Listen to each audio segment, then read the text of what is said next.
Hello दोस्तों, नमस्कार। मैं अभिषेक डबल एडी स्टडी में आपका स्वागत करता हूं। दोस्तों, जैसा कि आपने थंबनेल देख चुके हैं कि दीवाने शाहजहां की मृत्यु इतनी कष्टदायक क्यों हुई, इसके बारे में पढ़ेंगे। और इससे तो आपको पूर्ण रूप से स्पष्ट हो गया है कि आज हम पढ़ने वाले हैं शाहजहां के बारे में। शाहजहां के बारे में पढ़ने वाले हैं। और शाहजहां के बारे में हमने लिखा है कि दीवाने। तो अब आपके माइंड में क्वेश्चन ये हो रहा होगा कि क्या शाहजहां दीवाने थे, और दूसरा, कैसे इसकी मृत्यु इतनी कष्टदायक हुई। तो ये सारे क्वेश्चन का जवाब इस वीडियो में मिलेगा। और साथ ही साथ दोस्तों, जो भी दोस्त प्रतियोगी परीक्षाओं की तैयारी कर रहे हैं और शाहजहां से जितने भी प्रतियोगी परीक्षाओं में क्वेश्चन बनते हैं, उन सबको कवर किया गया है। दोस्तों जैसे आपसे हम क्वेश्चन करते हैं कि बताइए कि ताजमहल का निर्माण किसने करवाया, आप बहुत आसानी से बता देंगे कि ताजमहल का निर्माण शाहजहां ने करवाया। लेकिन अगर हम पूछ दें कि ये बताइए कि जो ताजमहल था उसका रूपरेखा किसने तैयार किया था, अब थोड़ा सा कठिन हो जाएगा, क्वेश्चन कठिन हो जाएगा। तो इन चीज़ों को भी हम इस वीडियो में लिए हैं, और वो भी बहुत ही आसानी से। आप वीडियो एक बार देख लेंगे, ये चीज़ें कभी नहीं भूलेगी। और साथ ही दोस्त, इसमें एक ट्रिक, बहुत ट्रिक का प्रयोग हुआ है। ट्रिक का प्रयोग क्यों हुआ है? कंसेप्ट के बाद हुआ है, ऐसा नहीं कि केवल ट्रिक है। अगर हम केवल ट्रिक पढ़ा दें तो ट्रिक ही भूल जाएगी। इसलिए हमने पहले इसमें कंसेप्ट पढ़ाए हैं, फिर उसके बाद हमने ट्रिक दिया है। और ट्रिक ऐसा वैसा नहीं है, इस बार ट्रिक गाने पर है, क्योंकि हमने देखा है कि गाने लोग नहीं भूलते हैं। तो इसलिए हमने ट्रिक को भी गाने पर ही कर दिया है दोस्तों। तो आइए इस वीडियो में देखिए, आपको बहुत ही मज़ा आएगा। सबसे पहले हम जानेंगे कि शाहजहां कौन था। तो शाहजहां सबको पता है कि शाहजहां, जो पहली वीडियो देखा है वो पता है उसको कि शाहजहां जहांगीर का लड़का था, जहांगीर का पुत्र था। ये हमको भी पता है, और जिसने वीडियो देखा है सबको पता है। अगर आपने एक बार पूरा इसका कंसेप्ट पहले कहीं भी पढ़ा है, तो आप पुनः इसको देखिएगा और ट्रिक देखिएगा, ये चीज़ आपको कभी नहीं भूलेगी। जब भी आप ना गाना, वो जो हम ट्रिक बनाए हैं ना गाने वाला, जब आप गाना सुनेंगे ना तो आपको इस मुगल काल के शाहजहां का पूरा कहानी समझ में आ जाएगा, कौन क्या था, कैसे था, सब आ जाएगा। लेकिन इसके लिए आपको पूरी वीडियो देखनी पड़ेगी, आप देखिए। तो चलिए दोस्तों शुरू करते हैं। तो सबसे पहले कि शाहजहां का जन्म कहाँ हुआ था, ये जान लीजिए। तो शाहजहां का जन्म सबसे पहले जान लीजिएगा कि शाहजहां का जन्म जो है वह लाहौर में हुआ था। कहाँ हुआ था? तो लाहौर में हुआ था।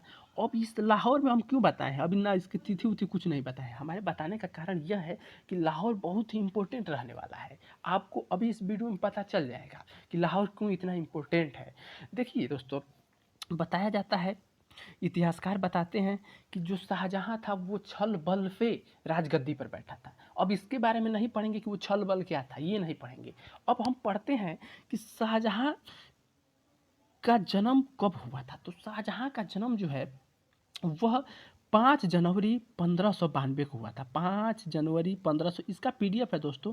5 जनवरी 1592 ईस्वी को हुआ था, उसका जन्म हुआ था। और 20 वर्ष का जब था ना शाहजहां, जब 20 वर्ष का था तो इसकी शादी हो गई।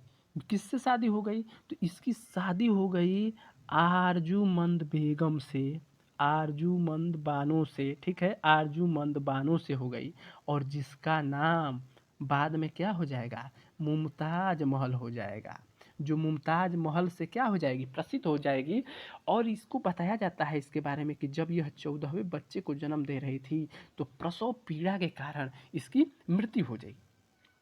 और इनके पुत्र तो बहुत थे, 13 पुत्र थे। तो बहुत उस समय बीमारी थी, बीमारी चल रही थी, बहुत पुत्र वैसे मर गए, पुत्र पुत्रियां मर गए। तो इसके 3 नंबर का जो लड़का था उसका नाम था दारा शिकोह, और 6 नंबर के लड़के का नाम औरंगजेब था। इसके बारे में हम पढ़ेंगे इस वीडियो में, और बहुत ही बढ़िया से पढ़ेंगे दोस्तों। जैसे ही आरजूमंद बानो की मृत्यु होती है, तो आरजूमंद बानो की मृत्यु के बाद शाहजहां ने यह ठान लिया कि मैं इसकी याद में कुछ बनवाएंगे। तो इसकी याद में बनवाने के लिए उसने ताजमहल को सोचा। तो अब उसने एक चित्रकार को बनवाया। भाई, जब कोई भी आप इमारत बनवाएंगे, अब समझिएगा, यहाँ से फैक्ट है, और फैक्ट कैसे याद करना है इसी में अब समझ में आएगा। अब जैसे आप कोई भी इमारत बनवाना है तो उसका हम क्या करते हैं, इसकी भी इमारत को बनवाने के लिए उसका हम पहले ढांचा खिंचवाते हैं, उसका रूपरेखा कैसा होना चाहिए वो चीज़ हम देखते हैं। तो उसने एक बुलवाए, चित्रकार को बुलवाए। चित्रकार आया, बोला बताइए जहाँपनाह क्या बात है। तो चित्रकार से जहाँपनाह ने कहा कि भाई देखो, हमें ताजमहल बनाना है, तुम क्या करो कि एक इसका रूपरेखा तैयार करो। क्या करो, एक रूपरेखा तैयार करो। तो चित्रकार ने कहा ठीक है। जैसे ही आप किया गया, वो गया और रूपरेखा तैयार करके लाया। कहाँ लाया? तो दरबार में लेकर आया। तो दरबार में जब लेकर आया तो कहा, जहाँपनाह देखिए, क्या ऐसा आपको ताजमहल बनवाना है? क्या बोला? ऐसा, मतलब जैसा वो बनाया है, कह रहा है कि क्या ऐसा है आपको ताजमहल बनवाना है? ऐसा बोला। इसका मतलब ऐसा से हम क्यों ये चीज़ बताए हैं आपको, क्योंकि ये चीज़ अब हम बता रहे हैं, ये ऐसा इसलिए बताया है क्योंकि जो ताजमहल का चित्रकार था ना, उसका नाम ही था ईसा खां, और वो उस्ताद था। बताया ना कि भाई जो जिस चीज़ में निपुण होता है उसे उस्ताद बोला जाता है। तो वो क्या था? उस्ताद था। तो इसलिए उसका नाम क्या हो गया? उस्ताद ईसा खां। तो अब आपसे ये कभी नहीं भूलेगा कि वही चित्रकार लेकर गया, कहा जहाँपनाह ऐसा चित्र बनवाना है, ऐसा ईसा, ये भूलेगा ही नहीं कि मतलब ताजमहल का रूपरेखा तैयार करने वाला कौन था? तो उस्ताद ईसा खां था, उस्ताद ईसा खां था। ये चीज़ आपको नहीं भूलेगी। ऐसी ही ट्रिक, अभी तो ये कुछ नहीं है, इससे भी शानदार ट्रिक बताएंगे। जैसे आपको हिंट दे देते हैं कि वो ट्रिक किस गाने पर होगी। आपने शायद गाना ये सुना होगा कि दिल दीवाने का डोला दिलदार के लिए, ये गाना सुना है आपने ना? इसी पे है ट्रिक। चलिए आगे हम बता रहे हैं उसको, पहले आप कंसेप्ट समझिए, बहुत ही मज़ा आएगा। देखिए दोस्तों, हमें गाने से कोई मतलब नहीं है, लेकिन हमने इसको इसलिए लिया है क्योंकि ये चीज़ें लॉन्ग टाइम तक आपको याद रहेगी, कभी भूलेगा नहीं। जब भी आप ये गाना सुनिएगा ना, तो ये चीज़ें आपको याद हो जाएंगी कि शाहजहाँ का पूरा कार्यक्रम आपको याद हो जाएगा। दोस्तों, एक बात हम आपको पिछली वीडियो में बताए थे, नूरजहाँ के बारे में आपको बताए थे। नूरजहाँ वही जो जहांगीर की पत्नी थी। नूरजहाँ का भी बहुत ही बड़ा हाथ था। किस चीज़ में? नूरजहाँ का बड़ा हाथ था शाहजहाँ को राजगद्दी दिलवाने में। बाद में धीरे धीरे नूरजहाँ थोड़ा गुस्सा गई, किससे? शाहजहाँ से। तो जब शाहजहाँ को ये बात पता लगा तो कहा, ओहो, अब नूरजहाँ को हमें ठिकाने लगाना होगा। मैंने ठिकाने नहीं, मारना नहीं था। इनने क्या किया कि इनको लाहौर भेज दिया, 2 लाख पेंशन देकर। कहाँ भेजा? लाहौर। हम पहले ही बता चुके हैं कि लाहौर का बड़ा भूमिका है इसमें। जब यह लाहौर भेजा ना, तो लाहौर से आया, ख्याल कीजिएगा, लाहौर से आते हैं लाहौरी, लाहौर से आते हैं लाहौरी। कहेंगे कि आप ये लाहौरी क्यों बता रहे हैं? अब हम बता रहे हैं कि लाहौरी क्यों बता रहे हैं। यह जो लाहौरी था ना, यह ताजमहल बनवाने वाला, ताजमहल जो बना था, जो ताजमहल बना था, उसका वास्तविक कलाकार था। कौन? लाहौरी। अब ये चीज़ें नहीं भूलेगी भाई कि ताजमहल का कोई भी अगर ऑप्शन भी आ जाएगा ना, तो आप मान लेंगे कौन था? लाहौर, लाहौरी। हाँ हाँ, लाहौरी। कौन लाहौरी? हम ही अभी बताएं कि जो चीज़ में निपुण होता है उसको उस्ताद कहते हैं। तो इसका नाम था उस्ताद अहमद लाहौरी। ठीक है चीज़, ये चीज़ अब आपको भूलेगी नहीं। ये दोस्तों हम पढ़ लिए कि ताजमहल का वास्तविक कलाकार कौन था? उस्ताद अहमद लाहौरी। ताजमहल का रूपरेखा किसने तैयार किया था? तो उस्ताद ईसा खां। ये चीज़ें आपको नहीं भूलेगी।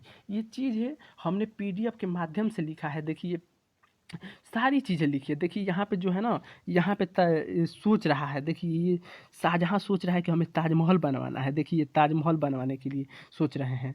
और देखिए इस ताजमहल का निर्माण उस्ताद ईसा खां ने तैयार किया था। ये चीज़ें हम अभी आपको बताए हैं। और देखिए उस्ताद अहमद लाहौरी ने ताजमहल के निर्माण के मुख्य कलाकार थे। अब देखिए, बताया जाता है कि शाहजहाँ का जो कार्यक्रम था, जो कार्यकाल था, यह स्थापत्य कला का स्वर्ण युग कहा गया। अब कहेंगे कि स्थापत्य कला का स्वर्ण युग क्यों कहा गया? तो अब हम बता दे रहे हैं कि स्थापत्य कला का स्वर्ण युग इसलिए कहा गया था क्योंकि इसने एक मयूर सिंहासन बनाया था। मयूर सिंहासन। अब कहेंगे कि मयूर सिंहासन क्या है? आप बताइए, मयूर सिंहासन हमें बताइए, नहीं समझ में आया। ये मयूर सिंहासन बनवाया था किसने? शाहजहाँ ने। लेकिन क्वेश्चन ऐसा नहीं बनता है। क्वेश्चन अब ये बनेगा ना कि मयूर सिंहासन को किसने बनवाया था। तो मयूर मीन्स क्या होता है बताइए? तो मयूर मतलब होता है कि मोर। अब सब लोग जानते हैं कि मयूर मतलब होता है मोर। और मोर कब नाचता है? बादल देखता है तो नाचता है। मोर कब नाचता है? जब बादल देखता है तो नाचता है। तो इसको निर्माण करने वाला कौन था? कुछ बादल से रिलेटेड था। अभी देखिए बादल कहाँ हैं, अभी इसको हम चित्र से बनाए हैं ताकि एकदम दिमाग में बैठ जाएगा। देखिए ये मयूर सिंहासन है। अब हमने यहाँ पे बना दिया है, एक मोर बना दिया है। ये मोर क्या कर रहा है? नाच रहा है।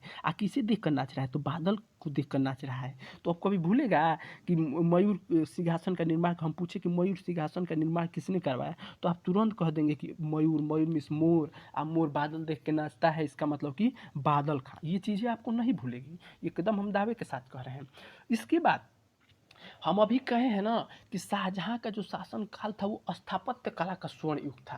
अब कहेंगे कैसे बताइए ना, स्थापत्य कला का स्वर्ण युग था, कुछ बताएंगे ना कि इसमें कुछ बनवाए बनवाएंगे। हम कहा हाँ हम बता रहे हैं, देखिए सुनिए क्या क्या क्या चीज़ बनवाए थे। तो इन्होंने बहुत चीज़ें बनवाया था, ताजमहल बनवाया था, जामा मस्जिद बनवाया था, आगरा का मोती मस्जिद बनवाया था, ऐसी तमाम इमारतों का निर्माण करवाया था, इसलिए इसे स्थापत्य कला का स्वर्ण युग कहा गया। अब कह रहे हैं कि आप बताइए थोड़ा इसको समझाइए हमको कैसे याद रहेगा। तो हम अभी बताए हैं ना एक आपको कि गाने पर हैं, तो वही गाने वाला आ गया कि दिल दीवाने का डोला दिलदार के लिए, ये चीज़ें हम अभी कहे थे ना। तो अब समझिए कैसे कि ये कहाँ से गाना और कैसे ट्रिक बना है। तो देखिए अब हम बता रहे हैं। सबसे पहले देखिए यहाँ पे लिख दिए हैं हम कि यहाँ पे हम आपको बताए हैं एक चीज़ कि इसके अलावा शाहजहाँ ने अन्य इमारतें बनवाई, दीवाने आम, दीवाने खास, दिल्ली का लाल किला, दिल्ली का जामा मस्जिद। इसे याद कैसे करेंगे ये बताइए, तो हम भी जानते हैं। तो देखिए ये पीडीएफ भी बहुत इंपॉर्टेंट है, इसमें लिख दिए हैं गाना का तर्ज कि दिल दीवाने का डोला दिलदार के लिए। अब समझिए कि इसका ट्रिक क्या है। तो अब देखिए कि दिल, अब देखिए हम ट्रिक बना दिए हैं यहाँ पे कि दिल दीवाने का डोला, देखिए दिल दीवाने का डोला मोती जाम के लिए, किसके लिए, दिलदार के लिए नहीं। यहाँ पे अब ख्याल कीजिएगा कि दिल दीवाने का डोला मोती जाम के लिए, मोती जाम के लिए, दिलदार के लिए नहीं। पहले के लोग जो मुगल बादशाह वगैरह थे वो बहुत जाम पीते थे, इसलिए लिखे हैं मोती जाम। अब देखिए दीवाने हम पहले ही लिखे हैं थंबनेल में ही कि दीवाने क्यों कहे हम बताए हैं। दीवाने इसलिए कहे हैं कि इसकी जितने भी इमारत आएंगी ना उसमें दीवाने दीवाने रहेगा। तो जितने भी दीवाने आम आ गई, पूछ देगा कि दीवाने आम किसने बनवाया, तो आप तुरंत कहिएगा कि दीवाने आम, तो दीवाने आम तो ये बनवाए हैं, शाहजहाँ ने बनवाया। फिर पूछेगा कि बताइए दीवाने खास, तो दीवाने खास, तो दीवाने खास आ गया, इसमें दीवाने आ रहा है, तो ये किसने बनवाया है, शाहजहाँ ने बनवाया है। इन सारी चीज़ों के लिए हमने पहले ही थंबनेल में दीवाने लिख दिया है, ताकि ये चीज़ें आपको पहले से ही माइंड में सेट हो गई होगी। और फिर जब कहीं भी क्वेश्चन में दीवाने आम और दीवाने खास किसने निर्माण करवाया ऑप्शन आएगा, तो आप तुरंत शाहजहाँ को मार लेंगे। ये चीज़ें आपको नहीं भूलेगी। अब जैसे हमने लिखा है इसमें कि दिल दीवाने का डोला मोती जाम के लिए, वही तर्ज था कि दिल दीवाने का डोला दिलदार के लिए, तो उसी में हमने इसे बना दिया है कि दिल दीवाने का डोला मोती जाम के लिए। तो अब देखिए दिल, दिल का मतलब कि दिल्ली का, पहले सुनिए दिल से दिल्ली वाला सेंस आ रहा है, तो दिल्ली का लाल किला हो गया, जाम से जामा मस्जिद आ जाएगा, और फिर दिल्ली का जामा मस्जिद हो गया, ये चीज़ हो जाएगा। फिर दीवाने से दीवाने आम हो जाएगा, दीवाने से दीवाने खास हो जाएगा, और फिर से मोती मस्जिद हो जाएगी। तो ये चीज़ें आपको कभी नहीं भूलेगी दोस्तों, ये पूरे हम दावे के साथ कह रहे हैं। ऐसे ही पढ़ना है हिस्ट्री को, फैक्ट्स में हमें ज़्यादा ध्यान देना है। कहानी तो सब लोग बता देंगे, लेकिन फैक्ट्स को कैसे याद रखना है, ये चीज़ें जो बता रहा है यह आप समझ रहे हैं, तो यही सबसे बड़ी चीज़ है। तो देखिए दोस्तों अब आगे हम पढ़ते हैं। बताए थे कि जो मुमताज़ महल का प्रसव पीड़ा के कारण मृत्यु हुई थी, हम बताए थे ना कि प्रसव पीड़ा के कारण उनकी मृत्यु हो गई थी, जब वो 14वें बच्चे को जन्म दे रही थी, उनकी मृत्यु हो गई। तीसरे नंबर का लड़का था दारा शिकोह, और 6वें नंबर का जो लड़का था वह औरंगजेब था। बताया जाता है कि दारा शिकोह बहुत ही विद्वान था, दारा शिकोह जो था वो बहुत ही विद्वान था। तो विद्वान था तो भाई एकदम जाहिर सी बात है कि इसके पिताजी क्या करेंगे, इसी को राजगद्दी देंगे। तो हुआ ऐसा ही कि दारा को क्या दिया गया, दारा को दे दिया गया, राजगद्दी पे बैठा दिया गया। ये बात पता चला औरंगजेब को, औरंगजेब गुस्सा गया कि अब तो हम दारा के सिखाएंगे, दारा को मारेंगे। अब देखिए दारा में और अब औरंगजेब में होगी लड़ाई, किसके लिए, साम्राज्य के लिए लड़ाई होगी, साम्राज्य के लिए एक दूसरे में खूब लड़ेंगे। अब क्वेश्चन पूछ देता है कि ये बताइए कि दारा अगर पूछ दे आपसे कि ये बताइए सामूगढ़ का युद्ध किसके बीच में हुआ, फिर पूछ दे कि बताइए कि देवराई का युद्ध किनके किनके बीच में हुआ, धर्मत का युद्ध किसके किसके बीच में हुआ। अब आप हम भूल जाएंगे भाई, लेकिन अब इसको हम भूलना नहीं है, इसका हम ट्रिक बनाए हैं। देखिए जैसे लिखे हम यहाँ पे कि दारा और देखिए औरंगजेब और दारा के बीच कई युद्ध हुए, और कुछ सारे युद्धों में किसकी हार हो रही है, किसकी हार हो रही है, तो इसे धारा लिखा गया है, धारा नहीं ये दारा है, दारा की हार हुई। कौन कौन युद्ध है, धर्मत का युद्ध, सामूगढ़ का युद्ध, देवराई का युद्ध। दोस्तों आप लोग जानते होंगे कि जैसे हम गाना नहीं भूलते हैं, वैसे ही हम कल कौन सा खाना खाए थे वो भी नहीं भूलते हैं। तो अब खाना वाला भी हम बना दिए हैं। जैसे खाना मतलब कैसे बना है ना कि दारा एक बार गया, दारा भाई भाई है इसका, औरंगजेब का बड़ा भाई है, तो ये दोनों गए बाजार, और बाजार में लोगों का मन किया समोसा खाने को। अब समोसा में थोड़ा ये जो औरंगजेब था वो बड़ा चटकार आदमी था, चोर किस्म का आदमी था, उसने क्या किया ना कि जेब में समोसा रख रहा था। तो जब जेब में समोसा रख रहा था ना, तो ये दारा देखा, दारा बोला ना कि जेब में समोसा मत रख, जेब में समोसा मत रख, के खाई, कौन खाएगा, कौन खाएगा। तो इसी पर ट्रिक बना है, एकदम ये भूलेगा ही नहीं एकदम, कि जेब में देखिए यहाँ पे समोसा को हम सामूसा जान से लिखे हैं ताकि आपको ये चीज़ें याद रहेंगी, इसलिए लिखे हैं कि जेब में सामूसा धरमत कौन खाई, जेब में सामूसा धरमत कौन खाई। देखिए क्या लिखे हैं, दारा कह रहा है भाई, जब चुरा रहा था औरंगजेब ना तो बोला, दारा बोला कि जेब में सामूसा धरमत कौन खाई। तो देखिए जेब से तो हो जाएगा औरंगजेब, ये तो आपको चीज़ समझ में आ जानी चाहिए। औरंगजेब दारा से दारा, ये दोनों के बीच युद्ध होगा, तो अब दारा जेब से तो समझ में आ गया। सामूसा से हो जाएगा सामूगढ़ का युद्ध, धर्मट से हो जाएगा धर्मट का युद्ध, और कौन खाई से मतलब देवराई, खाई देवराई मतलब कि देवराई का युद्ध। ये चीज़ें आपको याद हो गई होंगी बहुत ही आसानी तरीके से। दोस्तों ऐसी ही वीडियो अगर आपको सच में ही पसंद आ रही है तो आप तुरंत जाकर चैनल को सब्सक्राइब कर लें और अपने दोस्तों को शेयर करें, और कमेंट में ये भी बताएं कि ये वीडियो कैसी लगी। दोस्तों जब औरंगजेब दारा पर विजय करता है, मतलब कि जब धर्मत का युद्ध करता है, सामूगढ़ का युद्ध करता है, और अंत में देवराई घाटी का युद्ध होता है, जिसमें औरंगजेब ने जानबूझकर दारा पे एक इल्ज़ाम लगाएगा, और वो इल्ज़ाम ये होगा कि दारा ने इस्लाम धर्म की अवहेलना की है, और जिस कारण दारा को क्या किया जाएगा, फांसी की सज़ा दी जाएगी, इसे मार दिया जाता है। यानी कि दारा मर गया। अब दारा मर गया तो बचा कौन, अब औरंगजेब बचा। औरंगजेब भाई खिसियाया था, औरंगजेब खिसियाया किस पे था, औरंगजेब खिसियाया था शाहजहाँ पे, कि बड़ा राजगद्दी पे बैठाए थे दारा जी को, आइए अब हम आपको बैठा रहे हैं। तो अब उनको क्या किया कि पकड़ लिया, पकड़ के बांध उनके ले जाके, और अगर आप आगरा गए होंगे ना तो एक आगरा का किला है, उसी किला में इनको बंदी बना दिया। किनको बंदी बना दिया, तो अब वही चीज़ लिखे हैं हम थंबनेल में कि दीवाने शाहजहाँ की मृत्यु इतनी कष्टदायक क्यों हुई, उसी में जकड़ देता है।